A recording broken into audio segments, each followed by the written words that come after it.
नमस्ते दोस्तों, मैं चंदन पांडे आज आप लोगों को हिंदी वर्णमाला से अवगत कराऊंगा। जैसा कि आप लोग जानते होंगे कि वर्ण को ही अक्षर कहा गया है, वर्ण को ही अक्षर भी कहा गया है।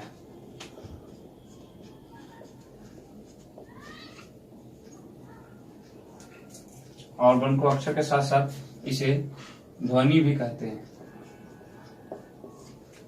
कभी कभी ऐसा होता है कि पूछा जाता है किसी भी परीक्षा में कि वर्ण जो है आपको अक्षर के नाम से भी जाना जाता है और ध्वनि के नाम से भी जाना जाता है। तीनों का परिभाषा यही होगा, वर्ण उस मूल ध्वनि को कहते हैं जिसके उच्चारण करने पर खंड या टुकड़ा नहीं होते हैं। जैसे कि जानते होंगे स्वर्ण के संख्या 11 है, उसमें अ भी आता है, उ भी आता है, क भी आता है। तो इस तरह से व्यंजन वर्ण के भी संख्या है, कुल मिला के 52 संख्या होते हैं स्वर और व्यंजन मिला के। उसमें कि जैसे उच्चारण करते हैं, आ के उच्चारण करने के लिए हमें स्वर्ण वर्ण की सहायता नहीं लेनी पड़ती है, जबकि क का उच्चारण करने के लिए स्वर्ण वर्ण की सहायता लेनी पड़ती है। लेकिन वर्ण का उच्चारण करने के लिए करने के बाद इसको खंड या टुकड़ा नहीं किया जा सकता है। जैसे कि अ है, अ को हम न खंड कर सकते हैं न इसको अलग अलग कर सकते हैं। यह एक अपने आप में एक अक्षर है जिसका उच्चारण स्वतः होता है।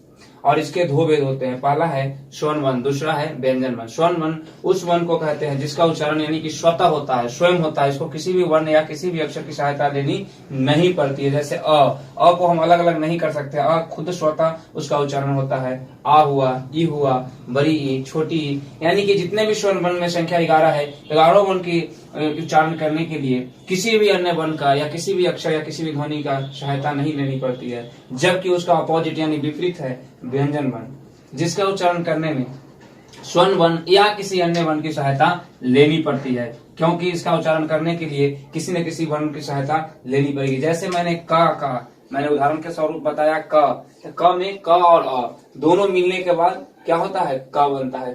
ख में अ जोड़ते हैं तो क क्या हुआ, यह व्यंजन हुआ, और अ जो हुआ वह स्वर हुआ। यानी कि क के उच्चारण करने के लिए हमें व्यंजन के साथ साथ स्वर को हमें सहायता लेनी पड़ती है, उसके बाद जाकर क का उच्चारण होता है। फिर ख में भी यह क्या हुआ, यह व्यंजन वर्ण है। और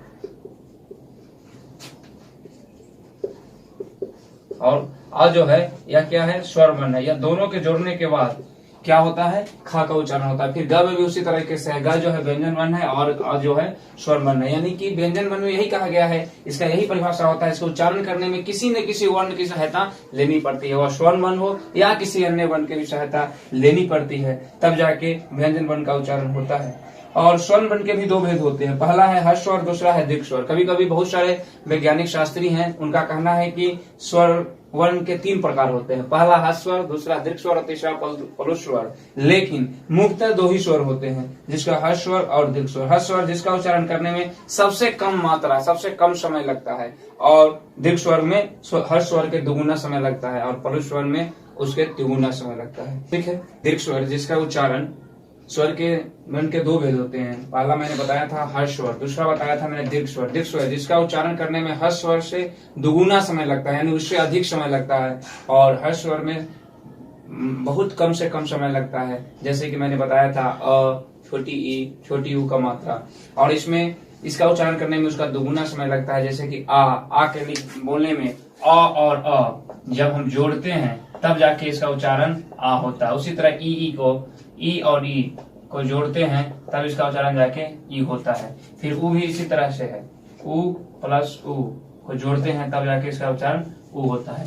इसीलिए इसमें हर स्वर के तुलना में कहा जा सकता है कि इसमें दुगुना समय लगता है।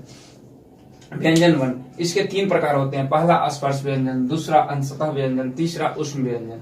पहला स्पर्श व्यंजन में जिसका उच्चारण करने में कंठ, तालु, दंत, ओष्ठ के स्पर्श से इस ध्वनि का उच्चारण किया जाता है, इस व्यंजन का उच्चारण किया जाता है। जैसे क बोलने के लिए क वर्ग में 5 अक्षर आते हैं, जैसे कि क, ख, ग, घ और अंग।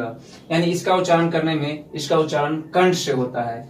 च वर्ग में जैसे कि च, छ, ज, झ और य, इसका उच्चारण करने में तालु का सहायता लेनी पड़ती है, तालु के द्वारा इस ध्वनि का उच्चारण होता है।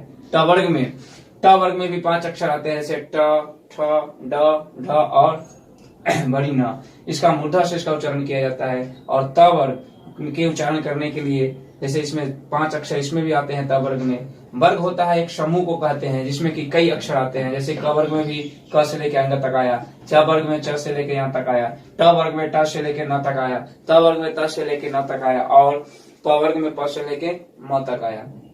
तो मैंने बताया है कि क वर्ग में के उच्चारण करने के लिए कंठ की सहायता लेनी पड़ती है, च वर्ग के उच्चारण करने के लिए तालु की सहायता लेनी पड़ती है, ट वर्ग के उच्चारण करने के लिए मूर्धा का सहायता लेनी पड़ती है और त वर्ग के उच्चारण करने के लिए दंत की सहायता लेनी पड़ती है। इसका उच्चारण करने में दंत की सहायता होती है, इसकी भूमिका होती है। और प वर्ग के उच्चारण करने के लिए इसमें अक्षर आते हैं प, फ, ब, भ और म। इसको ओष्ठ से उच्चारण करके इस स्पर्श व्यंजन का उच्चारण किया जाता है। इसमें सबकी भूमिका होती है, यानी कि कंठ से चालू होता है और अंत में ओष्ठ पर जाके समाप्त होता है, कंठ, तालु, मूर्धा, दंत और ओष्ठ। इस तरह से इसका नियम है।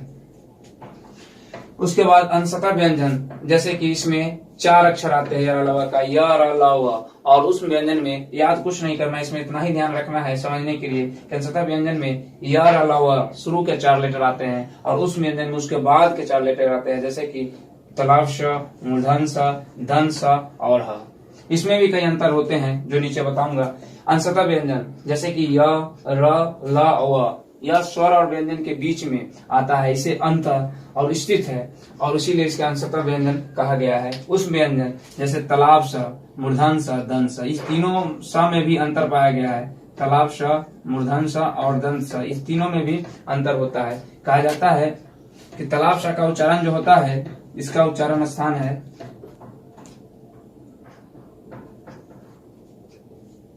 तालाब स, मूर्धन स और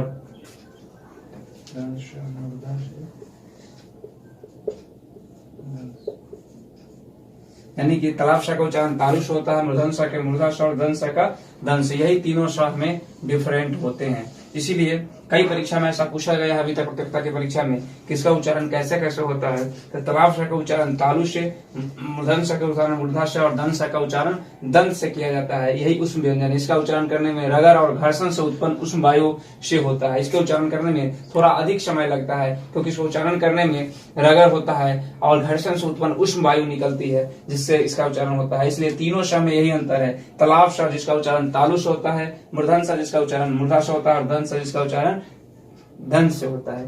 इसी के साथ वर्ण के जितने भी भेद थे हिंदी वर्णमाला में, स्वर वर्ण और व्यंजन वर्ण, स्वर वर्ण के भी जितने प्रकार थे, हर्ष स्वर और दीर्घ स्वर, और व्यंजन वर्ण के भी जितने प्रकार थे 3, जैसे कि स्पर्श व्यंजन, अंशतः व्यंजन और उस व्यंजन, तीनों को मैंने बारीकी समझाया। अगर मेरा वीडियो आपको पसंद आया होगा तो आप लाइक करें और अपने मित्रों के साथ, दोस्तों के साथ साझा करें। धन्यवाद।